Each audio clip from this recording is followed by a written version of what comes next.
say this clearly. We have reason to believe the House managers manipulated evidence and selectively edited footage.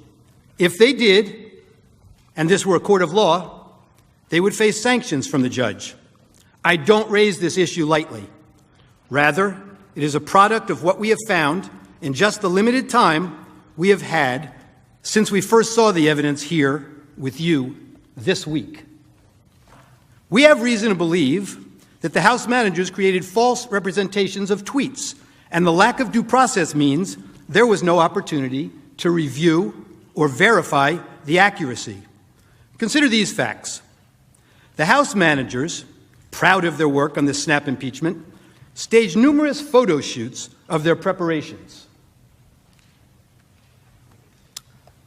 In one of those, Manager Raskin is seen here at his desk reviewing two tweets side by side. The image on his screen claims to show that President Trump had retweeted one of those tweets. Now, members of the Senate, let's look closely at this screen, because obviously Manager Raskin considered it important enough that he invited the New York Times to watch him watching it. Now, what's wrong with this image? Actually, there are three things very wrong with it. Look at the date on the very bottom of the screen on Manager Raskin's computer screen when we zoom in to the picture. The date that appears is January 3rd, 2020, not 2021. Why is that date wrong? Because this is not a real screenshot that he's working with. This is a recreation of a tweet, and you got the date wrong when you manufactured this graphic. You did not disclose that this is a manufactured graphic and not a real screenshot of a tweet. Now, to be fair, the House managers caught this error before showing the image on the Senate floor, so you never saw it when it was presented to you. But that's not all. They didn't fix this one. Look at the blue check mark next to the Twitter username of the account retweeted by the president. It indicates that this is a verified account, given the blue check by Twitter to indicate it is run by a public figure. The problem? The user's real account is not verified and has no blue check mark, as you can see. Were you trying to make her account seem more significant, or were you just sloppy? If we had due process of law in this case, we would know the truth. But that's not all that's wrong with this one tweet.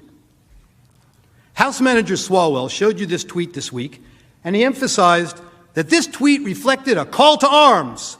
He told you repeatedly that this was a promise to call in the cavalry for January 6th. He expressly led you to believe that President Trump's supporter believed that the president wanted armed supporters at the January 6th speech, paramilitary groups, the cavalry, ready for physical combat. The problem is, the actual text is exactly the opposite. The tweeter promised to bring the Calvary, a public display of Christ's crucifixion, a central symbol of her Christian faith, with her to the president's speech, a symbol of faith, love, and peace. They just never want to seem to read the text and believe what the text means. You'll see this reported in the media last evening also. Words matter, they told you, but they selectively edited the president's words over and over again. They manipulated video, time-shifting clips, and made it appear the president's words were playing to a crowd when they weren't. Let's take a look. After this, we're going to walk down, and I'll be there with you. We're going to walk down. We're going to walk down to the Capitol. But I think right here, we're going to walk down to the Capitol. And we're going to cheer on our brave senators and congressmen and women. And we're probably not going to be cheering so much for some of them. Because you'll never take back our country with weakness. You have to show strength, and you have to be strong. We have come to demand that Congress do the right thing and only count the electors who have been lawfully slated. Lawfully slated. I know that everyone here will soon be marching over to the Capitol building to peacefully and patriotically make your voices heard. And we are going to walk down to the Capitol. They showed you that part. Why are we walking to the Capitol? Well, they cut that off. To cheer on some members of Congress and not others, peacefully and patriotically. The Supreme Court ruled in Brandenburg that there's a very clear standard for incitement. In short, to paraphrase, whether the speech was intended to provoke imminent lawless action, and was it likely to do so. Go to the Capitol and cheer on some members of Congress, but not others. They know it doesn't meet the standard for incitement, so they edited it down.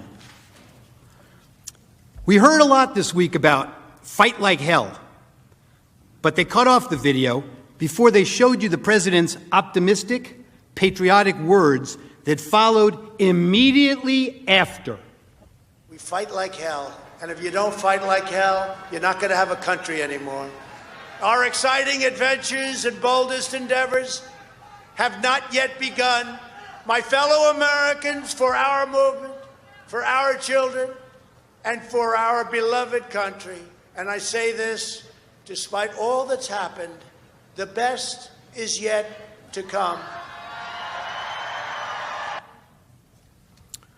There's that famous quote, like one of the House managers said, "A lie will travel halfway around the world before the truth has a chance to put its shoes on."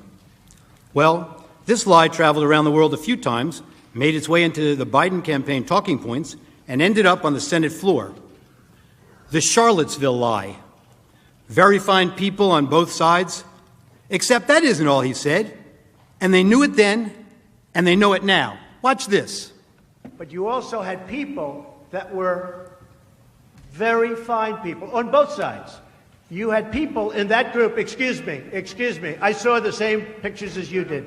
You had people in that group that were there to protest the taking down of, to them, a very, very important statue and the renaming of a park from Robert E. Lee to another name. No, George Washington was a slave owner. Was George Washington a slave owner?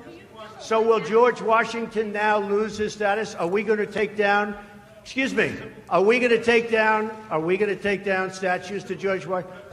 How about Thomas Jefferson? What do you think of Thomas Jefferson? You like him? Okay, good. Are we going to take down the statue? Because he was a major slave owner. Now we're going to take down his statue. So you know what? It's fine. You're changing history, you're changing culture, and you had people, and I'm not talking about the neo-Nazis and the white nationalists, because they should be condemned totally. But you had many people in that group other than neo-Nazis and white nationalists, okay?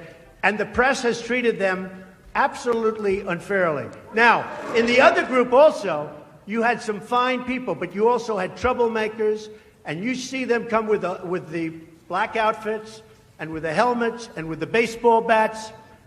You had a lot of bad people in the other group too. Treated unfairly, sir. I'm sorry, I just didn't understand what you were saying. You were saying the press has treated white nationalists unfairly? No, I just didn't understand what you were saying. No. There were people in that rally, and I looked the night before. If you look, there were people protesting very quietly the taking down of the statue of Robert E. Lee. I'm sure in that group there were some bad ones. The following day it looked like they had some rough, bad people. Neo-Nazis, white nationalists, whatever you want to call them.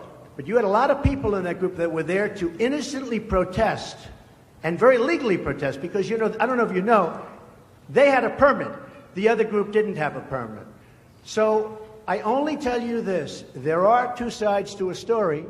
I thought what took place was a horrible moment for our country, a horrible moment. But there are two sides to the country. Does anybody have a final? Does anybody have? You have an infrastructure. What makes you think? This might be today the first time the news networks played those full remarks in their context. And how many times have you heard that President Trump has never denounced white supremacists? Now you in America know the truth. Here's another example. One of the House managers made much of the president's supposedly ominous words of, "You have to get your people to fight." But you knew what the president really meant. He meant that the crowd should demand action from members of Congress and support primary challenges to those who don't do what he considered to be right. Support primary challenges. not violent action.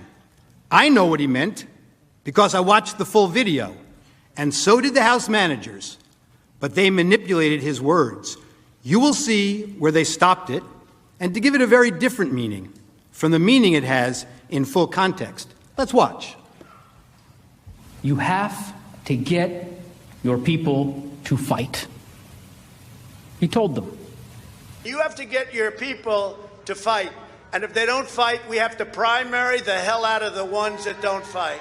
You primary them, we're gonna let you know who they are. I can already tell you, frankly. The people who need to fight are members of Congress. Why did we have to skip the necessary due diligence and due process of law and that any legal proceeding should have? It couldn't have been the urgency to get President Trump out of office. House Democrats held the articles until he was no longer president, mooting their case.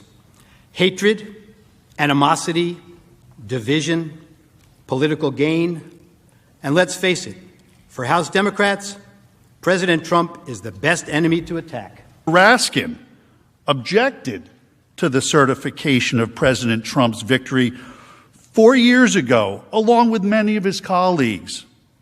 You'll remember it was Joe Biden who had to gavel them down.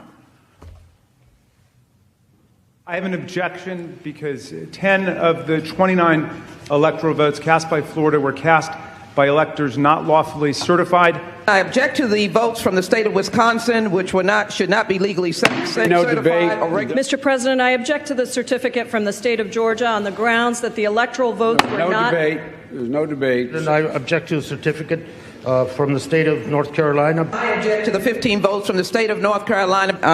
I object. I object to the certificate from the state of Alabama. The electors were not lawfully certified. Is it signed by a senator? Not as of yet, Mr. President. In that case, the objection cannot be entertained. The objection cannot be entertained. Counting, debate is not in order. Ballot. Even with the There is no debate in order. Is it signed by a senator? There is no debate. There is no debate in the joint session. There is no debate. There is no debate. There is no debate.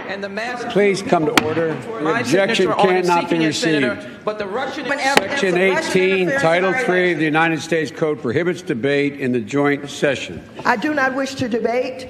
I wish to ask, is there one United States senator who will join me in this letter There of is no objection? debate. There is no debate. One. The gentlewoman will suspend